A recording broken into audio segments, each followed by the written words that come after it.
প্ৰথম পৰ্যায়ৰ নিৰ্বাচনত মই একদম স্পষ্টকৈ কৈ দিছোঁ যে আমি মিনিমাম 3খন আসন পাম। 5খনৰ ভিতৰত 3খন আসন পাম। তাৰ ভিতৰত যোৰহাটখন নিশ্চিত আৰু ডিব্ৰুগড়খন নিশ্চিত। ডিব্ৰুগড়তো হিমন্ত বিশ্ব শৰ্মাই নিজে সৰ্বানন্দ সোণোৱালক হৰুৱাইছে।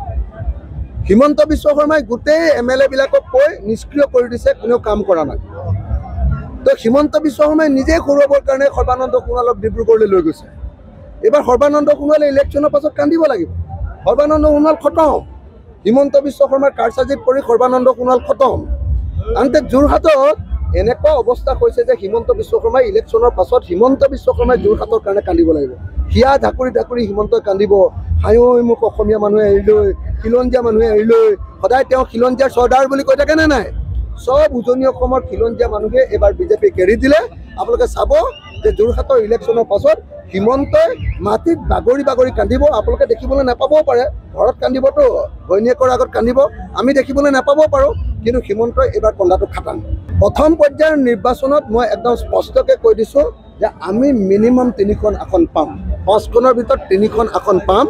তাৰ ভিতৰত যোৰহাটখন নিশ্চিত আৰু ডিব্ৰুগড়খন নিশ্চিত। ডিব্ৰুগড়তো হিমন্ত বিশ্ব শৰ্মাই নিজে সৰ্বানন্দ সোণোৱালক হৰুৱাইছে।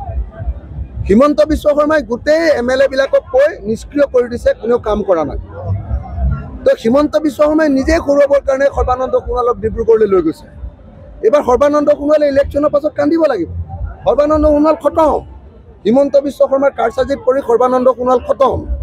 আনহাতে যোৰহাটত এনেকুৱা অৱস্থা হৈছে যে হিমন্ত বিশ্ব শৰ্মাই ইলেকশ্যনৰ পাছত হিমন্ত বিশ্ব শৰ্মাই যোৰহাটৰ কাৰণে কান্দিব লাগিব। হিয়া ঢাকুৰি ঢাকুৰি হিমন্তই কান্দিব, হায়ৈ মোক অসমীয়া মানুহে এৰিলৈ, খিলঞ্জীয়া মানুহে এৰিলৈ। সদায় তেওঁ খিলঞ্জীয়াৰ চৰ্দাৰ বুলি কৈ থাকে নে নাই? সব উজনি অসমৰ খিলঞ্জীয়া মানুহে এবাৰ বিজেপিক এৰি দিলে। আপোনালোকে চাব যে যোৰহাটৰ ইলেকশ্যনৰ পাছত হিমন্তই মাটিত বাগৰি বাগৰি কান্দিব। আপোনালোকে দেখিবলৈ নাপাবও পাৰে, ঘৰত কান্দিবতো, ঘৈণীয়েকৰ আগত কান্দিব, আমি দেখিবলৈ নাপাবও পাৰোঁ। কিন্তু হিমন্তই এইবাৰ কন্দাটো খাটাং। প্ৰথম পৰ্যায়ৰ নিৰ্বাচনত মই একদম স্পষ্টকৈ কৈ দিছোঁ যে আমি মিনিমাম 3খন আসন পাম।